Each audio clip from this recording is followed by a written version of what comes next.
علامہ بھائی جیسے کہ یہ عشرہ ہے، مغفرت کا عشرہ ہے، اور اس عشرے میں زیادہ سے زیادہ اپنی بخشش کی دعا کرنی چاہیے، معافی مانگنی چاہیے، عبادات کرنی چاہیے، لیکن ہم لوگ اس چیز کو بھول کر الٹا دوسروں کی عیب جوئی بھی کرنا شروع کر دیتے ہیں، جیسے کہ کسی کے رنگ پر جو ہے وہ بات کرنا کہ کالا ہے، یا پھر جو ہے وہ کسی کے قد و قدامت پر بات کرنا، کسی کی دل آزاری کرنا، کسی کے بارے میں بری بات کرنا، برے جملے بولنا. تو ان ساری چیزوں کو کرتے ہوئے ہم کس طرح اپنی بخشش کروائیں گے؟ بسم اللہ الرحمن الرحیم. دیکھیے کہ ہر چیز کے کچھ تقاضے ہوتے ہیں، کچھ شرائط ہوتی ہیں.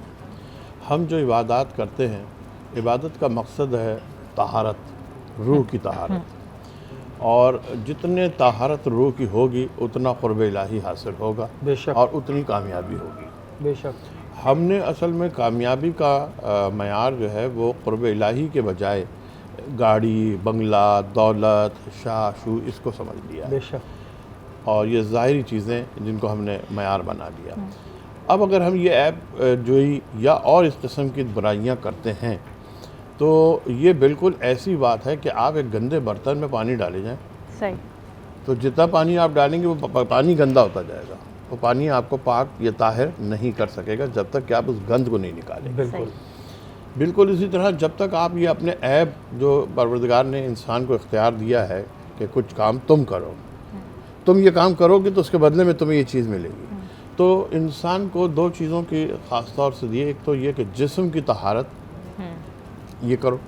جب جسم کی طہارت ہوگی تو پھر تم اس کے آگے آؤ اپنی صفات کی طہارت. صفات کی طہارت یعنی اچھی صفتیں. مغفرت کے لیے میں ایک بات اور بھی کہوں. دیکھیے دو چیزیں ہیں، ایک ہے مغفرت، ایک ہے توبہ. توبہ کا کیا مقصد ہے؟ انسان جب گناہ کرتا ہے تو جس مقام پہ جتنے اللہ کے قرب جو حاصل کرنے کے لیے جتنا اوپر گیا تھا، تو جب گناہ کرتا ہے تو وہ نیچے گرتا ہے. بالکل. جب وہ نیچے گرتا ہے تو توبہ کا مقصد یہ ہے کہ وہ اس طرف رجوع کر کے ادھر پہنچے جہاں سے وہ گرا تھا. ٹھیک ہے. توبہ صحیح. آپ کو اس مقام پہ لے جاتی ہے، واپس لے اوپر نہیں لے جاتی، صحیح، واپس اس مقام پہ لے جاتی ہے جہاں سے آپ گرے تھے. تو توبہ پہلے آپ کریں گے، اور توبہ کی سب سے پہلی شرط یہ ہے، نہ ابھی مغفرت کے بعد میں آئے گی، پہلے توبہ آئے گا. صحیح ہے. توبہ کی سب سے پہلی شرط یہ ہے کہ آپ یہ وعدہ کریں کہ اس گناہ کو آپ دوبارہ نہیں کریں گے. صحیح. جب وہ گناہ آپ دوبارہ نہیں کرنے کا عہد کرتے ہیں اور پھر آپ اس کے بعد توبہ کرتے ہیں تو آپ اس مقام پر واپس آتے ہیں. اب مقام پہ واپس آنے کا ہرگز یہ مقصد نہیں ہے کہ آپ کی مغفرت ہو گئی. اب مغفرت کی آپ پھر دعا کریں وہاں سے اللہ سے کہ پروردگار میرے گناہوں کو، چھوٹے بڑے جو کچھ ہے ظاہر پوشیدہ، انہیں معاف فرما. لیکن ان سب کے لیے پروردگار عالم نے پہلی شرط رکھی کہ اپنے آپ کو طاہر کرو، پاک کرو. یہ عیب جوئی کسی کو کہہ دینا کہ چھوٹا ہے، قد کالا ہے، یا جناب اور اس قسم کے مذاق میں بھی کسی کی جو ہے وہ چہرے پر، رنگ پر دل آزاری دوستوں میں زیادہ ہوتا ہے بیٹھ کر کوئی بھی بات کر دی جاتی ہے. دل آزاری آپ کسی کی کرتے ہیں تو لازمی بات ہے جب اس کا دل دکھتا ہے، وہ نہ بھی کہے دوستی کے بناتے اس کو، دل دکھتا ہے تو پھر آپ میں وہ بیماری یا وہ تکلیف آپ میں آ گئی. آپ دراصل کیا کر رہے ہیں؟ آپ دراصل آپ اپنی برتری جتانا چاہ رہے ہیں. بالکل. اس کو کالا کہہ کے کہ صاحب میں گورا ہوں، تو کالا ہے تو میں تجھ سے برتر ہوں، تو چھوٹا ہے میں قد میں لمبا ہوں تو میں تجھ سے برتر ہوں. یہ ہم برتری جتانا چاہ رہے ہیں. اور یہ جو چیزیں ہیں، رنگ کا کالا ہونا یا قد کا چھوٹا ہو جانا یا آنکھیں سر سے بال چلے جانا، یا یہ قدرتی چیزیں ہیں، یہ آپ کے اختیار کی چیز نہیں ہے. بالکل. فضیلت آپ کے اختیار کی چیزوں میں ہے. اچھا علامہ صاحب، جیسے کہ ابھی آپ نے کہا کہ بندہ پہلے توبہ کرے تو اس مقام پہ پہنچے گا. اب بندہ توبہ کر لیتا ہے لیکن انسان خطاؤں کا پتلا ہے، یہ بھی ہے. ہم نے توبہ کی، دوبارہ ہم پہنچے اس مقام پہ، لیکن پھر آگے اس رستے پہ پھر وہی غلط کام کر لیا، تو ہم یہ نیچے اوپر ہی ہوتے رہیں گے. یہ دیکھیے دو باتیں ہیں. بالکل آپ نے صحیح کہا کہ انسان خطا کا پتلا ہے، اور خطا کر کے اکڑ جانا شیطان ہے، اور خطا کر کے معافی مانگ لینا انسان ہے. بالکل ٹھیک. اچھا، اب دو باتیں یہاں پر آ جاتی ہیں دوبارہ گناہ کرنے کے لیے. ایک تو یہ ہوتا ہے کہ ارے یار کر لیں گے پھر معافی مانگ لیں گے، ارے یار چلو ہو جائے گا، ٹھیک ہے اللہ معاف کر. یہ جرأت گناہ کہلاتا ہے. اسے آپ کہتے ہیں جرأت گناہ. ہاں، کیا ہو گیا یار، کر تو لیا، ارے ہو گیا کوئی بات. لیکن اگر علامہ صاحب ادھر میرا ذہن یہ ہے کہ میرا رب مجھ سے اتنا پیار کرتا ہے کہ چلو مجھ سے ہو گیا پھر معاف کر دے گا کیونکہ وہ تو رب ہے. یہ میں کہہ رہا ہوں، یہ دو چیزیں الگ الگ ہیں. ایک تو آپ نے عہد کیا کہ میں معاف نہیں کروں گا آپ گناہ، اور آپ نے ہر ممکن بچنے کی کوشش کی، لیکن حالات اور ماحول نے آپ کو پھر دھکیل دیا. ایک تو یہ ہے، ایک یہ کہ معاف کر دے گا یار، کر لیتے ہیں چلو، ایک گھوٹ پی لیتے ہیں چلو، کیا ہے معاف کر دے گا. فار گرانٹیڈ لینا. فار گرانٹیڈ لینا. فار گرانٹیڈ کی معافی نہیں ہے، اچھا. فار گرانٹیڈ کی سزا ہے. معافی اس کی ہے کہ جہاں آپ نے اپنے آپ کو مجبور پا کر کے حالات کے تحت اس کو کر کے بہکا دیا، شیطان نہیں ہو گیا اور آپ سے گناہ ہو گیا، اور آپ اس کی بارگاہ میں گئے کہ پروردگار میں نے یہ گناہ اس لیے نہیں کیا کہ میں تجھے کمزور سمجھتا تھا یا میں تو اپنے آپ کو قابل گرفت نہیں سمجھتا تھا، میں تیری بارگاہ میں آیا ہوں، مجھے معلوم ہے کہ میں گناہ گار ہوں، مجھے شیطان نے بہکا دیا تھا، مجھے معاف کر دے، میں تجھ پہ جرأت گناہ کر کے نہیں آ رہا، میں ندامت اور پشیمانی کے ساتھ آ رہا ہوں. تو جب آدمی اپنی ندامت اور پشیمانی کے ساتھ بارگاہ الہی میں آتا ہے تو پھر پروردگار اس کی مدد فرماتا ہے گناہ سے بچنے کے لیے. ٹھیک ہے. اب ادھر مفتی صاحب یہاں پر یہ سوال آتا ہے کہ جیسے علامہ صاحب نے بالکل صحیح فرمایا کہ ایک ہوتا ہے کہ بندہ کہتا ہے جی فار گرانٹیڈ ٹھیک ہے یار، ایک ذہن یہ ہوتا ہے کہ میرا رب بڑا غفور الرحیم ہے، 70 ماؤں سے زیادہ پیار کرتا ہے، مجھے معاف کر دے گا. پھر یہ کیوں کہا جاتا ہے کہ جب تک تم مر نہیں جاتے تب تک توبہ کا دروازہ کھلا ہے؟ بسم اللہ الرحمن الرحیم. دیکھیں، جب جس شخص کی توبہ قبول ہو جاتی ہے اس کے اندر اللہ سبحانہ و تعالیٰ اپنی محبت کی اور اپنی مودت کی وہ چاشنی پیدا کر دیتا ہے کہ اس کا دل و دماغ اس گناہ کی طرح راغب نہیں ہوتا. یہ بات ذہن میں رکھیے گا. اور جس کی دعا کی یعنی کہ توبہ کی قبولیت نہیں ہے تو وہ گناہ پہ گناہ کیے جا رہا ہے. اور جہاں چلے، بڑا اچھا سوال آپ کے میرے ذہن میں یہ آ گیا، ہمیں کیسے معلوم چلے کہ ہماری توبہ قبول ہو گئی؟ بالکل آپ کے سوال کی طرف یہ بات دل میں آئی. تو اس طرح بات یہ دعا قبول ہوتی ہے کہ جب آپ کوئی گناہ کرتے تھے اور آپ عادی تھے اور آپ نے ایک دن رو رو کے پروردگار سے کہا پروردگار اس گناہ سے مجھے بچا لے، یا اللہ تو معاف کرنے والا، اگر تو نے معاف نہ کیا تو میں کس کے در پہ جاؤں گا. آپ نے اس طرح الفاظ استعمال کیے، وہ دعا قبول ہو گئی تو اللہ تعالیٰ آپ کے دل میں اس گناہ سے نفرت ڈال دے گا. یہ ہے دروازہ، آپ اس طرف جائیں گے نہیں. وہ اسباب ایسے اللہ سبحانہ و تعالیٰ پیدا فرماتے رہے گا کہ ایک تو آپ جانا بھی چاہیں گے، نہیں نہ جا پائیں گے، اور دوسری بات ہے آپ کے دل میں اس گناہ کے لیے نفرت بہت شدید ہو جائے گی. اچھا، جیسے کہتے ہیں کہ جی دعا کرنی چاہیے نماز پڑھنے کے بعد، دعا ضروری ہے. کچھ لوگ، ایک تو دونوں چیزوں کو کلیئر کیجیے گا، کچھ لوگ جلدی جلدی نماز پڑھتے ہیں اور دعا نہیں کرتے، نکل جاتے ہیں. ٹھیک ہے. اور دوسرا یہ کہ دعا کرنے کے لیے کیا نماز پڑھتے وقت ہی دعا قبول ہوگی؟ اب میں چلتے پھرتے کسی کو دیکھتا ہوں، میں اس کو دعا دے دیتا ہوں کہ اللہ تعالیٰ اس کے ساتھ یہ کر دینا، یا اللہ پاک مجھ پہ بڑا رحم فرمانا، چلتے پھرتے بھی دعا کر رہے ہیں. ذرا ان دو چیزوں کو کلیئر کیجیے. یہ بڑا اچھا آپ کا ایک سوال مجھے اس لیے اچھا پسند آیا. نبی علیہ السلام نے صحابہ سے پوچھا، جانتے ہو چوری سب سے خطرناک، اللہ کے نزدیک چوری سب سے زیادہ خطرناک کون سی ہے؟ اللہ کے نزدیک جس کو اللہ چوری کہتا ہے اور اللہ تعالیٰ کو چوری ناپسند ہے.